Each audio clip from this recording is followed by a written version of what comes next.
बहुत देर इंतजार किया हमने 35 डेज यस बिकॉज वाइफ का पासपोर्ट तो रिसीव हो गया था बट अब खुद चेक करते थे रोज स्टेटस क्या है हम स्टेटस चेक करते थे। DS 160 जब भरा गया, एक एक चीज पूछी गई है कि कैसे भरना है, क्या भरना है, क्या है वहाँ पे, आप क्यों जा रहे हो, एक एक चीज को बड़े थॉरली डिस्कस हुआ है।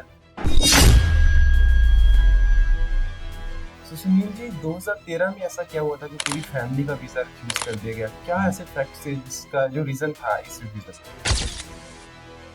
हमें DS 160 के बारे में बताया नहीं गया कि DS 160 होता क्या है, और कि ये इसकी पूरा- वैल्यू क्या है। और आजकल ना एम्बेसी ट्रैक कर रही है बिल्कुल। IP address. अगर उनको लगता है कि ये आईपी एड्रेस किसी ऑफिस का है तो ये डाउट करते हैं कि मे बी किसी कंसल्टेंट ने आपका केस प्रोसीड किया है। और आपकी जो सिस्टर है नेहा जी जो कैलिफोर्निया में, उनको कॉल की गई उनको embassy call के द्वारा। ये पहले नहीं हुआ कभी। So that means now embassy is taking all the strict actions कि कोई गलत बंदा एंटर ना। Hi everyone, we have Sunil Bahal ji with us today, and the good thing is that he has got USA B1 B2 visa, and this is the passport। सिर्फ इनका ही नहीं, इनके साथ इनकी वाइफ का भी वीजा मिला है जिनका नाम है चारू बहल। ये B1 B2 कैटेगरी का वीजा है जिसको हम विजिटर या टूरिस्ट वीजा भी बोलते हैं। So congratulation mister Bahl. Thank you. बहुत देर इंतजार किया हमने 35 डेज यस बिकॉज वाइफ का पासपोर्ट तो रिसीव हो गया था बिल्कुल। बट आप बहुत बड़े डर में थे कि शायद मेरा वीजा आएगा नहीं आएगा। 35 डेज वेट करने के बाद हमें ये पासपोर्ट मिला है।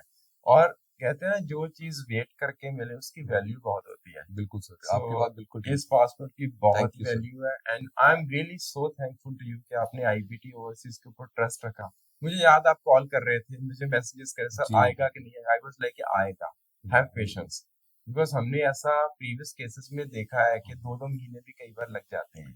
सो heartiest congratulation. Thank you sir, thank you. कैसा लग रहा है ये वीजा मिलने के बाद? जैसा आपने पहले बताया 2013 में आपकी रिफ्यूजल थी, अभी दोबारा से 2024 में वीजा मिला after 11 years. How do you feel like? It's really good sir, क्योंकि जितनी मेरे को गाइडेंस अब मिली है, अगर उस टाइम पे अगर मैं आपसे जुड़ा होता, आईबीटी से जुड़ा होता, तो शायद उस टाइम में हम अपना वीजा ग्रांट कर लेते।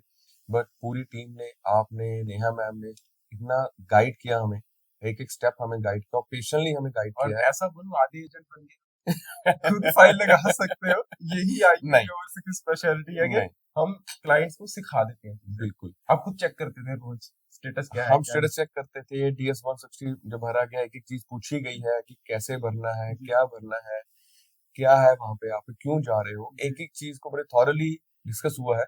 और रिजल्ट सर सामने है कि मेरा और वाइफ का नहीं। Visa. God's grace. Thank you sir, thank you. कहाँ से आपको आईपीटी ओवरसीज का पता चला था? सर एक्चुअली फ्रेंड सर्कल्स काफी थे जिन्होंने आईपीटी से F1 वीजा लगवाया था, स्टडी वीजा अच्छा। वगैरह। और मैंने फेसबुक पे भी आपको काफी लाइक किया था, इंस्टा पे आपको फॉलो करता था। देन फिर हमने प्लान किया कि हम यूएस जाते हैं, मेरी सिस्टर वहाँ पे है। ओके। तो फिर कहाँ आप, पे सिस्टर आपकी? मेरी कैलिफोर्निया में है सर। कैलिफोर्निया में है। जी।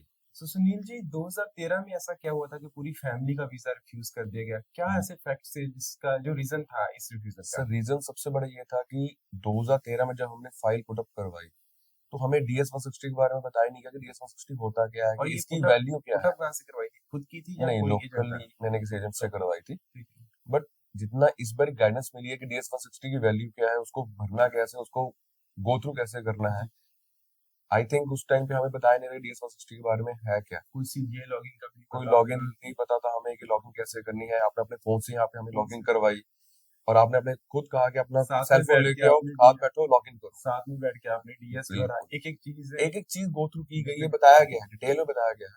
और उसके बाद जब DS 160 एंड में लॉगिन भी आपने हमारे नंबर से करवाई, आपके फोन से सबमिट फोन से करवाई है, वाइफ के नंबर से करवाई है।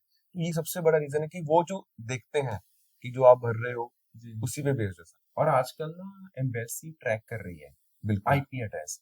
अगर उनको लगता है कि ये आईपी एड्रेस किसी ऑफिस का है तो ये डाउट करते हैं कि मे बी किसी कंसल्टेंट ने आपका केस प्रोसीड किया है। सो हम सबको ये गाइड करते हैं कि आप अपने फोन से सबमिट करो ताकि आपके फोन का आईपी जाए। और फोन का आईपी समझ आता है डिफरेंट आईपी है।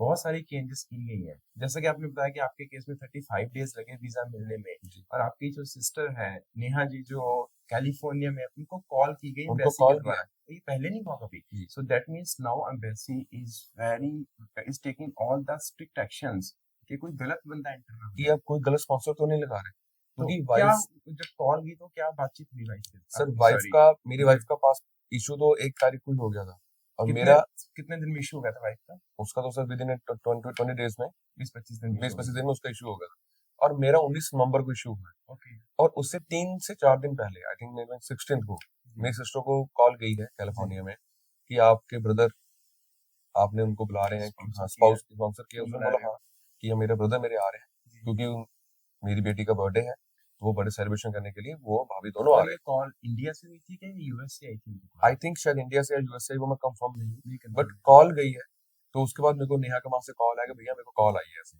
सो हम ये सभी ऑडियंस को एक मैसेज जरूर जी देते हैं इसके थ्रू कि अगर आपका भी विजिटर वीजा या B1 B2 का केस लग रहा है या लग चुका है तो अपने स्पॉन्सर को जरूर बोलियो, उनको कॉल आ सकती है, वेरीफाई किया जा सकता है कि आपके कोई रिलेटिव्स आपको मिलने आ रहे हैं।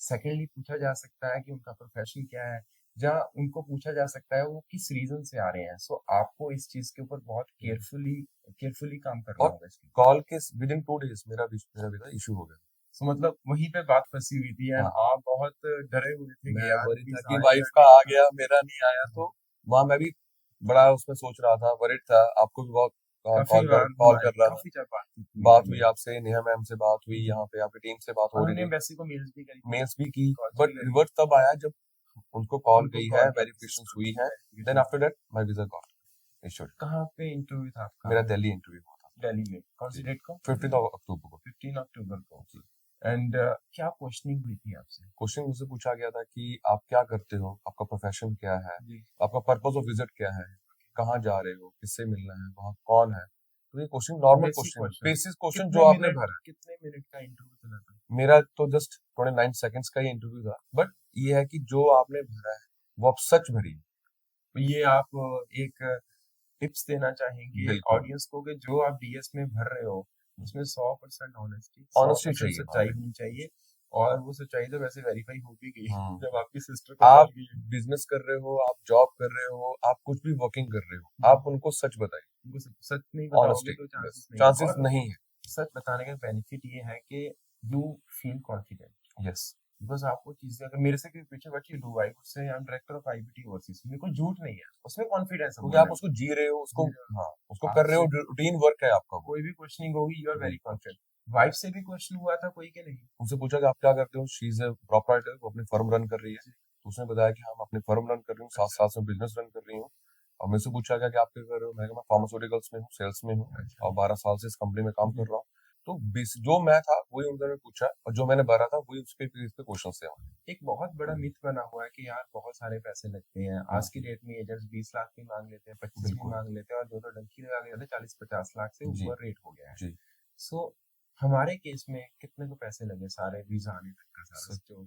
बहुत ही नॉमिनल चार्जेस हैं मतलब 95,000 के आसपास के सिर्फ जस्ट ऑफ चार्जेस हैं जिसमें वैसी फीस भी है अपॉइंटमेंट्स भी हमने ली और जो भी जो सारा सर्विस कुछ चार्जेस थे टैक्स ईच एंड एवरीथिंग और जो जस्ट हम एक इनिशियली फी लेते हैं रजिस्ट्रेशन वो मिला के वो मिला 95,000 में 95,000 1 लाख के अंदर अंदर दो बंदों का यूएस से जाने का सपना साकार हो रहा है। So what are you waiting for?